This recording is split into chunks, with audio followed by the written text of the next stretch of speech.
Good evening friends. तो ये channel पे जो वीडियो आप अब देख रहे हैं ये मेरे नॉर्मल कंटेंट से थोड़ा हट कर के वीडियो है। और इसमें मैं किसी व्हीकल टू व्हीलर या फोर व्हीलर की बात नहीं करने वाला हूँ। मैं एक ऐसे प्रोजेक्ट के बारे में बात करने वाला हूँ जिसका थंबनेल आपने ऑलरेडी देख ही लिया होगा। हालांकि ये मेरे घर से काफ़ी नज़दीक है और काफ़ी समय से इस प्रोजेक्ट का इंतज़ार था कि कब ये प्रोजेक्ट जो है कंप्लीट होगा, इनाग्रेट किया जाएगा। इनफैक्ट कई सालों से इस प्रोजेक्ट के बारे में बात चल रही है और ये काफ़ी इम्पॉर्टेंट भी है दिल्ली वालों के लिए। इनफैक्ट दिल्ली से बाहर के लोगों के लिए भी जो दिल्ली में एंटर करते हैं, गुड़गांव की तरफ जाते हैं या सबसे इम्पॉर्टेंटली एयरपोर्ट की तरफ आते हैं। स्पेसिफ़िकली अगर हम पंजाब और हरियाणा की ट्रैफ़िक की बात करें तो उन्हें पूरा दिल्ली के बीच में से गुज़र के आना पड़ता था, मुकरबा चौक की तरफ से या फिर धौला कुआं की तरफ से। अब ये जो प्रोजेक्ट है इसका नाम है UER-2, जिसे दिल्ली का तीसरा जो है रिंग रोड भी कहा जा रहा है, थर्ड रिंग रोड बताया जा रहा है, जिसकी टोटल लेंथ जो है वो तकरीबन 75.7 किलोमीटर्स की है। और ये एक तरीके का सेमी सर्कल क्रिएट करेगा दिल्ली के बीच में से, जहाँ पर ये उस ट्रैफिक को दिल्ली के उन एरियाज़ में जाने से बचाएगा जहाँ पर सबसे ज़्यादा जाम लगता था। यानी कि मुकरबा चौक की हम बात करें या हम दौला कुआं की बात करें तो वहाँ पर दिल्ली की जो आम जनता है वो भी वहीं से अपना रोज़ का आना जाना रहता था और दिल्ली की बाहर के व्हीकल्स भी वहाँ से जो है वो रोज़ आया जाया करते थे, स्पेसिफ़िकली एयरपोर्ट के लिए। लेकिन इस प्रोजेक्ट जिसका नाम UER-2 है, अर्बन एक्सटेंशन रोड 2, इसका आज उद्घाटन कर दिया गया है माननीय प्रधानमंत्री श्री नरेंद्र मोदी जी द्वारा और उनके साथ श्री नितिन गडकरी जी द्वारा, जिसमें कि रेखा गुप्ता जी जो दिल्ली की CM है वो भी उपस्थित थी और बहुत सारे मंत्रीगण, जिसके साथ साथ हरियाणा के चीफ मिनिस्टर जो हैं सैनी साहब वो भी मौजूद थे। इस समय जो है हम अर्बन एक्सटेंशन रोड की स्टार्टिंग पॉइंट पर है। स्टार्टिंग पॉइंट कहने का मतलब ये है कि पैकेज 3 इसे बोला जा रहा है। ये पैकेज 3 जो है वो ऑलरेडी लोगों के लिए पहले ही खोला जा चुका था, लोग इसको यूज़ कर रहे थे। लेकिन उसके अलावा पैकेज 1 और पैकेज 2 जो था वो निर्माण के अधीन था, वो अभी कंस्ट्रक्शन चल रही थी, बंद था, जिसे आज इनाग्रेट किया गया है। हालांकि इस पूरे UER-2 का इनाग्रेशन आज हुआ है, जबकि जो अप्रैल 2024 में श्री नरेंद्र मोदी जी ने द्वारका एक्सप्रेसवे के साथ साथ इस पैकेज 3 का भी उद्घाटन एक तरह से कर दिया था। इवन कि कुछ महीने पहले टनल जो कि शिव मूर्ति महिपालपुर को जोड़ती है इस UER-2 के साथ, वो भी इनाग्रेट की जा चुकी है। वो उसको भी कुछ टाइम के लिए जो है वो ट्रायल पीरियड पे रखा गया था, फिर पूरी तरह से खोल दिया गया था। आज पूरे इस जो UER-2 का उद्घाटन जो है वो नरेंद्र मोदी जी द्वारा किया गया है। थोड़ी सी मैं इसकी डिटेल बता देता हूँ। ये जो UER-2 है ये स्टार्ट होगा अलीपुर से, NH-44 जिसको कहा जाता है, जिसमें कि बवाना से लेकर के रोहिणी, मुंडका, बकरवाला, नजफगढ़, द्वारका होते हुए और ये एंड होगा महिपालपुर में। जो बीच में आपको जो बीच में आपको इसमें स्पर भी देखने को मिलेंगे। एक स्पर रहेगा बहादुरगढ़ वाला, एक रहेगा सोनीपत वाला, और द्वारका एक्सप्रेसवे से भी इस UER-2 को जो है कनेक्टिविटी मिलेगी। स्पर 1 जो है वो आपका बवाना टू सोनीपत रहेगा। स्पर 2 जो है वो नजफगढ़ से बहादुरगढ़ की तरफ का रहेगा। तो बीच में स्पर आएंगे वो मैं आपको दिखाऊंगा। अभी जो हम रोड पे चल रहे हैं ये जो है पैकेज 3 है इसका, और इसको मेजरली 5 पैकेजेस में जो है वो डिवाइड किया गया है, जिसमें से पैकेज 1 की जो लेंथ है वो 15.7 किलोमीटर, 15 जो कि NH-44 की तरफ से जब आते हैं तो वो पैकेज 1 कहलाता है। उसके बाद पैकेज 2 जो है वो 13.45 किलोमीटर का है। पैकेज 3 9.66 किलोमीटर का है। और उसके बाद के 2 स्पर हैं जो 29 किलोमीटर और 7 किलोमीटर के हैं, सोनीपत वाला स्पर और बहादुरगढ़ वाला स्पर। ठीक है जी। उसके बाद इसको जो इसकी जो कुल लागत बताई जा रही है वो 7,700 करोड़ रुपए बताई जा रही है UER-2 की, अगर मैं स्पेसिफिकली बात करूं। अगर हम बात करें ओवरऑल प्रोजेक्ट कॉस्ट की, जिसमें हम स्पर की कॉस्ट भी जोड़ लेते हैं और द्वारका एक्सप्रेसवे की कॉस्ट भी जोड़ लेते हैं, जिसके साथ साथ हम टनल की कॉस्ट भी जोड़ लेते हैं, तो तकरीबन पूरे प्रोजेक्ट की कॉस्ट जो है वो 11,000 करोड़ रुपए बताई जा रही है, जो कि NHAI द्वारा डेवलप किया गया। हालांकि इसको स्टार्ट DDA के द्वारा किया गया था, लेकिन कुछ टेक्निकल इश्यूज़ की वजह से कुछ ऐसी चीज़ें थी जिसमें कि डीडीए जो है उनको नहीं कर पा रहा था, तो बीच में प्रोजेक्ट जो है वो अबंडन कर दिया गया था। उसके बाद से वापस इस प्रोजेक्ट को एनएचएआई को सौंपा गया और उसमें एनएचएआई ने टेंडर्स निकाल करके एक डिफरेंट कंपनीज़ के थ्रू इस प्रोजेक्ट को मल्टीपल पैकेजेस में डेवलप करवाया है। तो हर पैकेज के लिए अलग कंपनी जो है वो ज़िम्मेवार है, उन्होंने उस चीज़ को डेवलप किया है।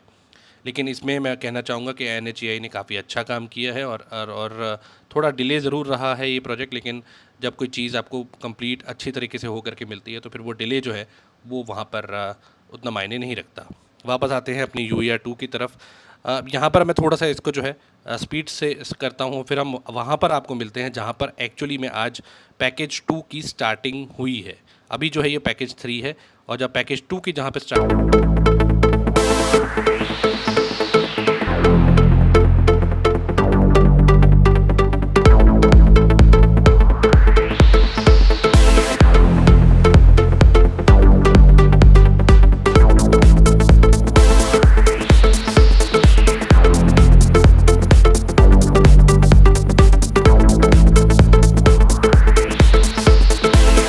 अब जिस पे हम चढ़ने वाले हैं ये बंद था, यानी कि यहाँ पर आपको बड़े बड़े पत्थर पड़े हुए दिख रहे थे, जिससे कि यहाँ पर अब एंटर जो हमने किया है फ्लाईओवर, वहाँ पर एंट्री अलाउड नहीं थी। रोड के दोनों तरफ श्री नरेंद्र मोदी जी के जो आपको बड़े बड़े बैनर्स देखने को मिल जाएंगे। उसके अलावा और भी कई ऐसे नेता जो यहाँ पर उपस्थित थे उनके बैनर्स आपको देखने को मिलेंगे। इस समय जो शाम का समय है, तकरीबन 5:30 से लेकर 6 बजे के बीच का समय है। अभी भी ज़बरदस्त क्लैरिटी है। एक चीज़ जब हम ड्राइव कर रहे थे तो मुझे समझ में नहीं आया कि ये लोग जो हैं ये रॉन्ग साइड क्यों आ रहे हैं। अब ये क्योंकि आज ही इस चीज़ का उद्घाटन हुआ है तो वहाँ पर कोई कैमरास इंस्टॉल्ड नहीं हैं। पुलिस वाले भी इस टाइम पे अभी तक जो ट्रैफिक पुलिस है उन्होंने भी अपना चार्ज नहीं लिया है और लोग शॉर्टकट के लिए यहाँ पर आ रहे हैं, या एक्चुअली में कोई रोड अभी बंद है जिसे खोला जाना बाकी है, जिसकी वजह से लोग जो हैं इसको रॉन्ग साइड यूज़ कर रहे हैं। आप देख सकते हैं लेफ़्ट साइड में बहुत से कुछ क्योस सा मचा हुआ था। कुछ लोगों को मैंने देखा इस हाईवे पे रॉन्ग साइड आते हुए, जो मैं समझता हूँ काफ़ी गलत चीज़ है। अगर आपको कोई एक अच्छी चीज़ सौंपी गई है तो ये आपकी भी जिम्मेवारी बनती है कि उसको सही तरीके से यूज़ करें। और सबसे इम्पॉर्टेंटली ये होता है कि जब आप इसको गलत तरीके से यूज़ करते हैं तो आप अपनी जान ही नहीं, सामने वाले की जान भी जो है वो जोखिम में डालते हैं। ये आप देख सकते हैं कि लेफ़्ट साइड में ये कुछ टेंट जो हैं यहाँ पर इंस्टॉल किए गए थे प्रधानमंत्री जी के आगमन के दौरान। अभी तो है ये लोग सामान वगैरह सब अपना पैकअप कर रहे हैं। अभी एक गाड़ी भी हमने देखी जो रॉन्ग साइड से जा रही थी, जो मैं समझता हूँ कि अगेन एक काफ़ी गलत चीज़ है, बिकॉज राइट साइड पे अगर आप देखें तो दोनों तरफ से इस हाईवे को खोल दिया गया है। अब यहाँ पर मैं आपको बताना चाहूँगा कि ये जो आप लेफ़्ट की तरफ जाता हुआ देख रहे हैं ये बहादुरगढ़ स्पर है और ये बहादुरगढ़ स्पर आपको बहादुरगढ़ से कनेक्ट करता है और इसकी जो टोटल लेंथ है वो 7.3 किलोमीटर के आसपास की बताई जा रही है। हम अभी मेन कॉरिडोर से करेक्ट जो है वो सीधा जाते हुए इसको मुंडका टोल तक जाएंगे और मुंडका टोल से हम यू टर्न वापस लेंगे। और मुंडका में जो टोल बनाया गया है वो दिल्ली का पहला टोल है। हालांकि उसके बारे में कई सारी चीज़ें आ रही थी सामने कि उसका जो कॉस्ट है वो बहुत ज़्यादा रखी गई है और कई इमेजेस भी सामने आई थी, जैसे कि अभी आप देख सकते हैं 230 रुपये वन साइडेड जो है टोल रखा गया था, 350 रुपये दोनों तरफ का। लेकिन ये NHAI के अंडर आता है तो अगर आप वो 3000 रुपये वाला पास बनवा लेते हैं तो वो आपको 200 जो है वो एंट्री एग्ज़िट्स मिल जाएंगी एक साल में। तो मुझे लगता है कि वो एक तरीका रहेगा इस हैवी टोल से निजात पाने का। मैं भी ये मानता हूँ कि ये हैवियर्स मतलब कि एक्सपेंसिव साइड पे है 230 रुपये, लेकिन इसके पीछे का कारण यही हो सकता है क्योंकि काफ़ी लागत से इस पूरे कॉरिडोर को बनाया गया है। इस टाइम पे हम जो है वो एंटर कर रहे हैं बकरवाला की तरफ, यानी कि बकरवाला जो एरिया पड़ता है मुंडका से जस्ट पहले। मुंडका जो मेट्रो स्टेशन है वो थोड़ा सा आगे पड़ेगा, लेकिन मुंडका टोल जो है तकरीबन 1 किलोमीटर पहले बना दिया गया है। और ये जो राइट साइड में आप देख रहे हैं ये UER हाइट्स जो कि DDA के फ्लैट्स हैं, इस हाईवे से बिल्कुल जो है उस हाईवे के साथ में ही बनाए गए हैं। और ये जो एरिया है इस पर बकरवाला बताया जाता है। उसके अलावा लोकनायकपुरम भी इसका नाम रखा गया है, लेकिन ज़्यादातर जो लोग हैं वो बकरवाला के नाम से जानते हैं। तो इन्हें जो फ्लैट्स हैं इन्हें Loknayakpuram DDA flats UER Heights कहा जा रहा है। अब इस आपको मैं सीधा लिए चलता हूँ अपना मुंडका टोल की तरफ, और मुंडका टोल से फिर हम एक यू टर्न लेंगे और वापस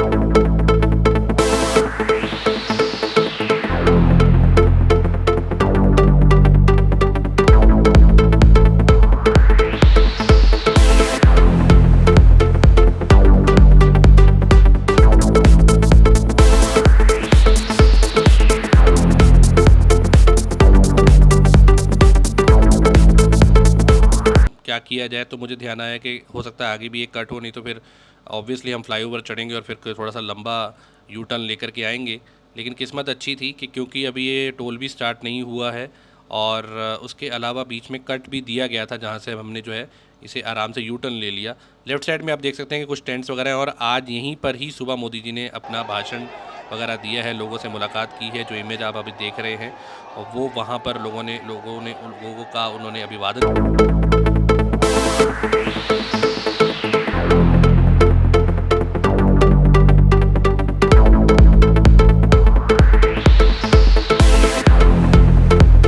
लेन का मुंडका टोल यहाँ पर आपको दिख रहा है। आगे हम इसके आगे अगर हम जाते तो पैकेज 1 पड़ता, फिर पैकेज 1 की जो टोटल लेंथ मैंने आपको बताई वो मैंने बताई 15.7 किलोमीटर की, और वो फिर हमें कनेक्ट करता NH44 अलीपुर की तरफ। हम किसी दिन फिर से जब थोड़ी सी फुर्सत में इस पूरे वीडियो को बनाएंगे। अभी आज हमने सिर्फ उसी पार्ट को कवर किया।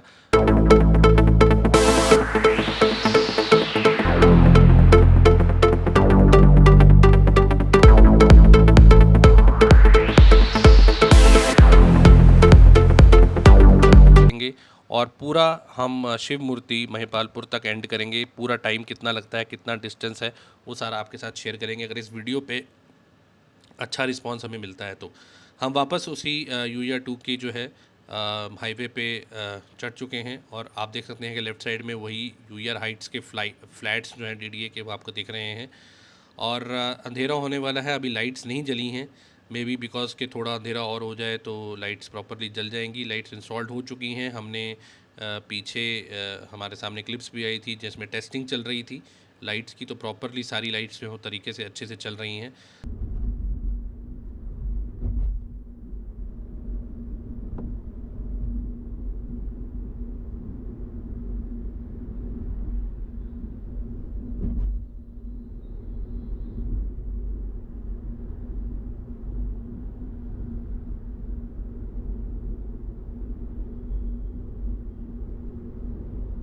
अब हम इसको थोड़ा सा फास्ट फॉरवर्ड कर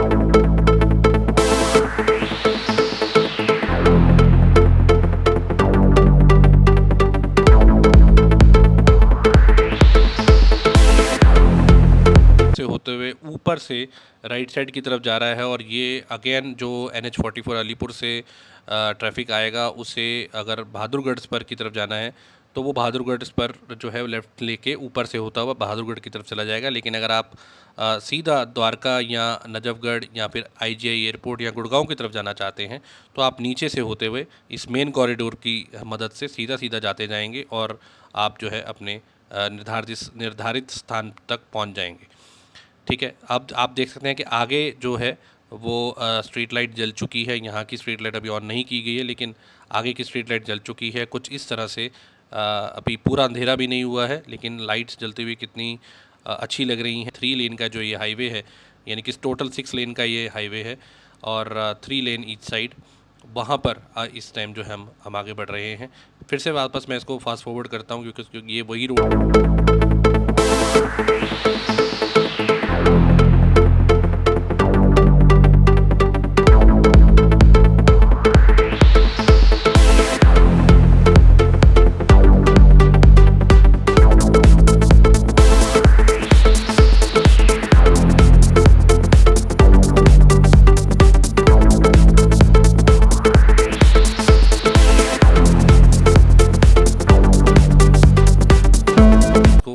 मैक्सिमम जो स्पीड लिमिट है वो 100 की है, लेकिन कई जगह पर आपको बीच में 80 की मिलेगी और उसके अलावा कई जगह पर आपको 60 की भी मिलेगी जहाँ पे थोड़ा सा नैरो है या फिर शार्प जो कर्व एजेस हैं, टर्न्स हैं वहाँ पर। क्योंकि ऑब्वियसली जो यहाँ ये जो पूरा यूया 2 का जो कॉरिडोर है, इसमें कई सारे चैलेंजेस थे। कई जगह पर ऐसा भी था जहाँ पर लैंड की अलॉटमेंट को लेकर काफ़ी इश्यूज़ आए, बहुत ज़्यादा वाइड रोड भी ना वहाँ पर नहीं मिल पाई, कर्व्स बहुत शार्प लेने पड़े, जिसकी वजह से स्पीड जो है वो कंटिन्यूस आपको 100 की नहीं दी जा सकती। आप साइन बोर्ड देख रहे हैं, द्वारका सेक्टर 19-24 जाने के लिए आपको थोड़ा सा लेफ़्ट लेना पड़ेगा और यहाँ पर बीच में एक कट आएगा जहाँ से हम अपना लेफ़्ट ले लेंगे ताकि हम मेन हाईवे से नीचे उतर जाएं और हम द्वारका की तरफ अपना रुख कर सकें। यहाँ पर आप देख सकते हैं कि एक और साइन बोर्ड आ गया जो हमें बता रहा है कि अगर आपने द्वारका की तरफ जाना है तो आप लेफ़्ट ले लीजिए। और यहाँ पर मैंने जो है अपनी कार को मेन हाईवे से नीचे उतार लिया है और यहाँ पर अब हम द्वारका की तरफ जाने के लिए नीचे से जाएंगे।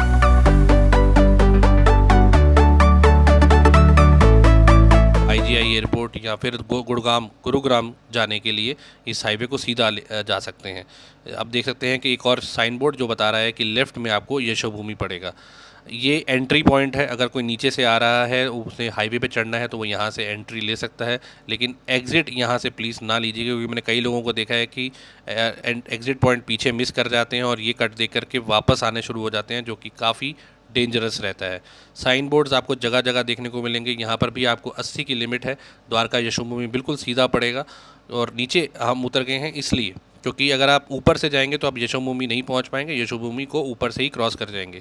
तो ये ज़रूर ध्यान रखिएगा कि साइन बोर्ड्स प्रॉपर देखते रहिएगा, जिससे कि आप कोई भी गलती ना करें।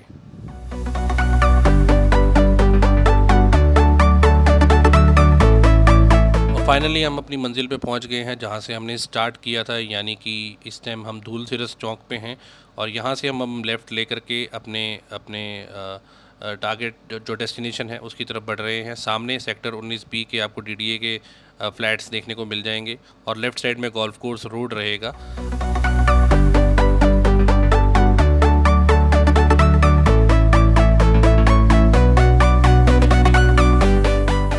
ये आप देख सकते हैं कि सेक्टर 19B की रेड लाइट है। आप लेफ़्ट साइड में देखेंगे तो आपको गोल्फ कोर्स देखने को मिलेगा, द्वारका का गोल्फ कोर्स है ये। और इस रोड को भी गोल्फ कोर्स रोड बोला जाता है। राइट साइड में जो है सेक्टर 19B द्वारका डीडीए के जो फ्लैट्स हैं। और ये यहाँ पर अब हम इस वीडियो को एंड करते हैं। उम्मीद है आपको ये वीडियो अच्छा लगा होगा। अगर अच्छा लगा है तो लाइक कीजिए, शेयर कीजिए। डिफरेंट टाइप का कंटेंट बनाने की कोशिश की गई है क्योंकि काफ़ी समय से इंतज़ार था UER2 रोड का, कॉरिडोर का, जो कि आज इनॉग्रेट कर दी गई है माननीय प्रधानमंत्री श्री नरेंद्र मोदी जी द्वारा। और अगर ये वीडियो अच्छा लगा है तो एक कमेंट ज़रूर लिखिएगा और बताइएगा कि अगर आपको नेक्स्ट वीडियो चाहिए जिसमें कि हम अलीपुर से NH44, जहाँ पर जिसे दिल्ली चंडीगढ़ हाईवे भी कहा जाता है, वहाँ से जहाँ से इसका स्टार्टिंग पॉइंट है पैकेज 1 का, वहाँ से अगर हम पैकेज 4 की तरफ जाएं, यानी कि लास्ट जो पैकेज है टनल क्रॉस करते हुए शिव मूर्ति महिपालपुर तक, तो कितना डिस्टेंस है, कितना टाइम लगता है, ये सारा जानकारी आपको देने के लिए अगर आपको वीडियो चाहिए तो हमें ज़रूर बताइएगा। धन्यवाद।